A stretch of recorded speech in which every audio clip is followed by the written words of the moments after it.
Hello friends, कैसे हैं आप लोग। चलिए हम आ गए हैं आपके साथ और आज हम शुरू कर रहे हैं coordination compound for class 12th।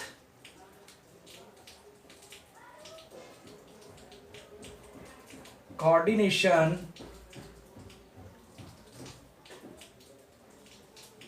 Compounds. तो फर्स्ट ऑफ ऑल अगर हम कोऑर्डिनेशन कंपाउंड की बात करें तो इस चैप्टर में हमको पढ़ना क्या क्या है according to the syllabus discuss करें तो सबसे पहले हम कुछ इंपॉर्टेंट टर्म्स डिस्कस करेंगे। Some important terms.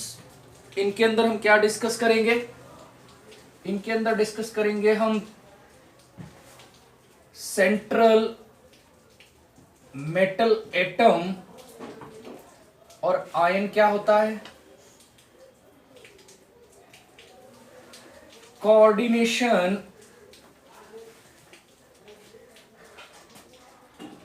स्फेयर क्या है,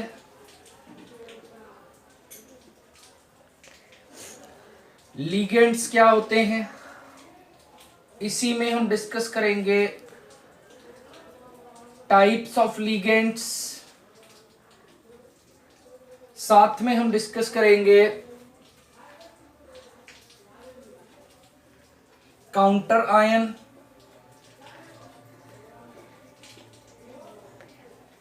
आफ्टर दैट सेकेंड टर्म जो आएगी हमारी उसके ऊपर हम फोकस करेंगे वर्नर्स थ्योरी।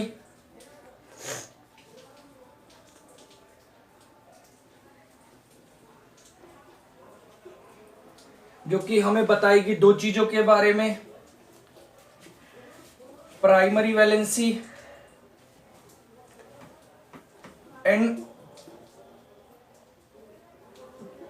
सेकेंडरी वैलेंसी के बारे में। नेक्स्ट टॉपिक जो होगा हमारा वो होगा नोमेनक्लेचर,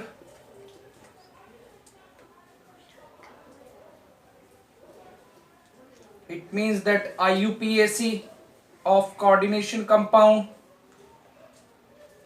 नेक्स्ट होगा हमारा valence bond theory,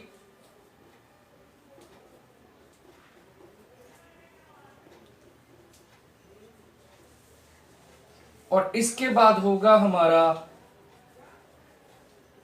crystal field theory.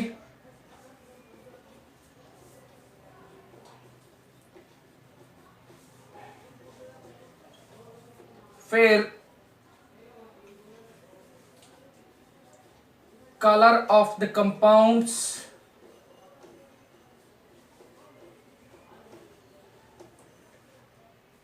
ये मेन चीज है इस चैप्टर से जो कि हमें रीड करनी है। ठीक है, चलिए शुरू करते हैं। सबसे पहले हम क्लास 12th के लिए चैप्टर नंबर 9 कोऑर्डिनेशन कंपाउंड्स। देखिए फ्रेंड्स, सबसे पहले हम डिस्कस करें टाइप्स ऑफ कंपाउंड्स के बारे में। ये कंपाउंड कितने टाइप के होते हैं, क्या होते हैं, उस पर फोकस करते हुए अगर हम आपसे बात कर रहे हैं कोऑर्डिनेशन कंपाउंड की, तो वो कोऑर्डिनेशन कंपाउंड हमें बोलना है, बट कोऑर्डिनेशन कंपाउंड किस टाइप के कंपाउंड्स को हम कोऑर्डिनेशन कंपाउंड्स बोलेंगे। तो first of all types of compounds. Okay, तो टाइप्स ऑफ कंपाउंड्स में सबसे पहले हम ले रहे हैं सिंपल कंपाउंड या सिंपल सॉल्ट्स।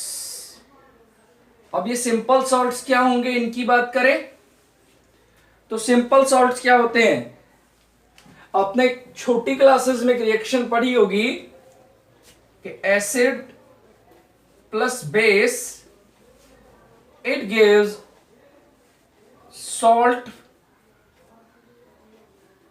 Plus water. अब ये क्या है, अगर आपको 9th-10th में जब ये रिएक्शन पढ़ाई गई होगी तो इसको बोला गया होगा न्यूट्रलाइजेशन रिएक्शन।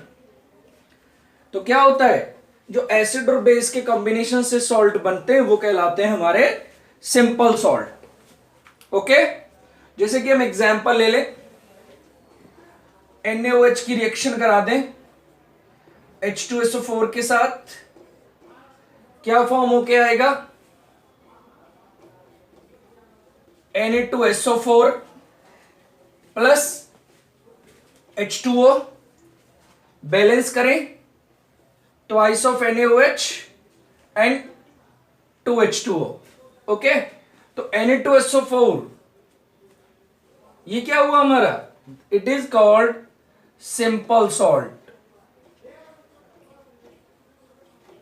ठीक है, और कैसे होंगे सिंपल सॉल्ट, सिंपल सॉल्ट्स होते हैं जो कि कंप्लीटली डिसोसिएट हो जाते हैं, आयनाइज हो जाते हैं वाटर में। इसका दूसरा एग्जांपल लें कि NaOH की रिएक्शन अगर हम करा दें HCl के साथ, then it give NaCl plus H2O।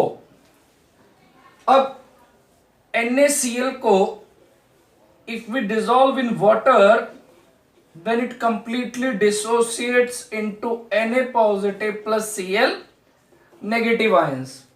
तो ऐसे सॉल्ट्स जो कि एसिड और बेस के कॉम्बिनेशन से मींस न्यूट्रलाइजेशन से फॉर्म होते हैं, these are called simple salts and completely dissociates into ions when dissolving water। okay, now the second category is double salts।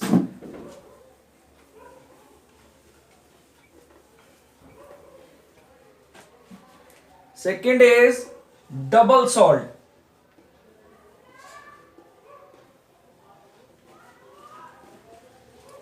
देखिए क्या होंगे डबल सॉल्ट्स, तो डबल सॉल्ट्स कैसे फॉर्म होते हैं, formed by the combination of two or more salts in stoichiometric ratio. ठीक है, इसका बहुत बढ़िया एग्जांपल है हमारे पास मोहर सॉल्ट का। आप लोगों ने टाइट्रेशन में नाम सुना होगा मोहर सॉल्ट। क्या होता है मोहर सॉल्ट, मोहर सॉल्ट होता है हमारा FeSO4 dot NH4 whole twice SO4 dot 6H2O। Okay, तो क्या है देखो, FeSO4 it's a one salt and ammonium sulfate is the another salt। क्या हुआ, तो combination of two salts in a stoichiometric ratio। Are you getting my point कि FeSO4 and NH4 whole twice SO4 two different salts हैं और इन दोनों के combination से एक सिंगल सॉल्ट बन रहा है, तो इसको हम क्या बोलेंगे, these are called double salt. इसमें हम एक और एग्जांपल ले लें, पोटाश एलम। बहुत कॉमन सा एग्जांपल है, छोटी क्लासेस से पढ़ते हुए आ रहे हो। K2SO4 dot Al2 whole thrice of SO4 dot 24H2O। okay, so these are called double salts and again further अगर इनके डिसोसिएशन की बात करें तो क्या हो जाएगा, also completely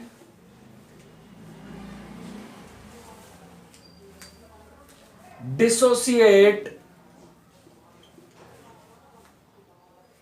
into आयंस।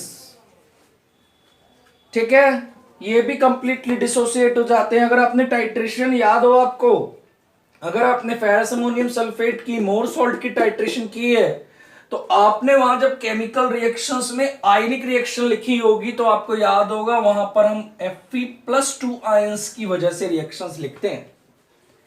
ठीक है, अगर आपने प्रैक्टिकल किया होगा तो।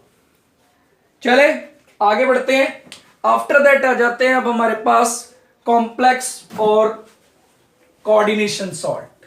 अब बात करेंगे हम इनकी।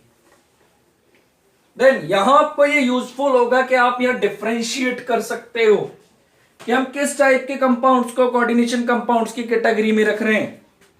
तो कॉम्प्लेक्स सॉल्ट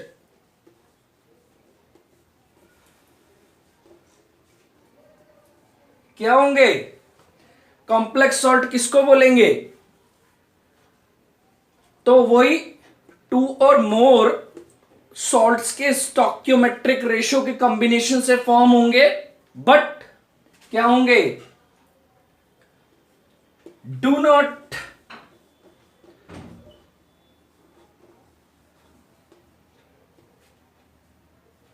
completely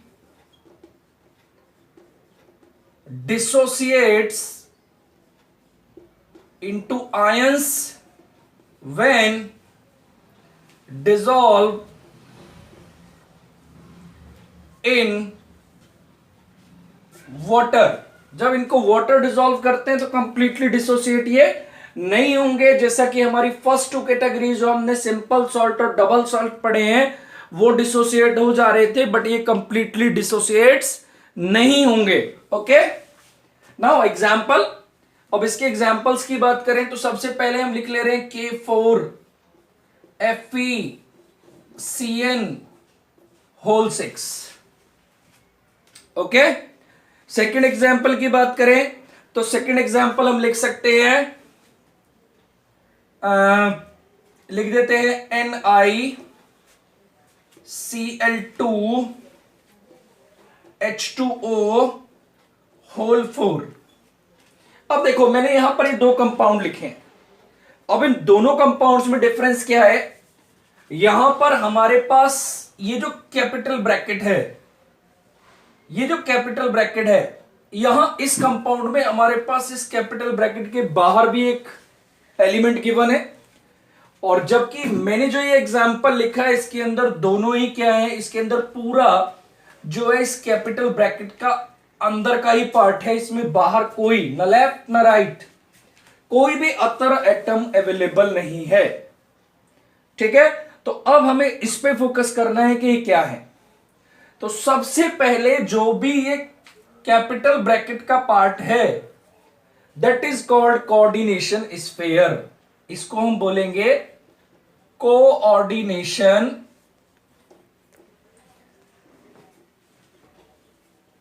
स्फीयर। ये है हमारा कोऑर्डिनेशन स्फीयर। अब ये जो इस कोऑर्डिनेशन स्फीयर के बाहर वाला पार्ट होता है that is called counter ion. क्या बोलेंगे इसको? Counter ion.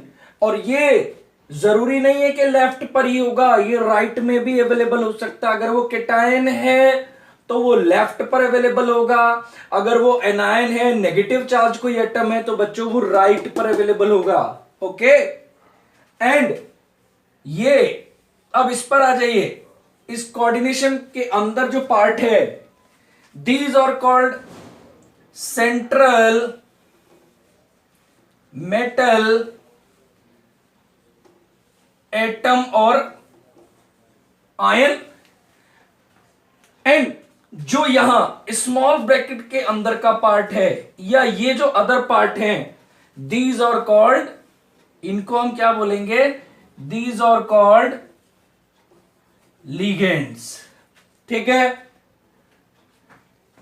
जो इस कोऑर्डिनेशन स्फीयर के बाहर का पार्ट है that is called counter ion, central metal atom, and these are called ligands. Okay, I hope आपको समझ आया होगा। अब इससे नेक्स्ट वीडियो में मैं आपके लिए लेके आऊंगा काउंटर आयन किसको बोलेंगे। वैसे तो मैंने यहां बता दिया आपको, लेकिन फिर भी हम इसको डिटेल में डिस्कस करेंगे, central metal atom and types of ligands पर लेके आएंगे। ठीक है, okay, bye bye, take care.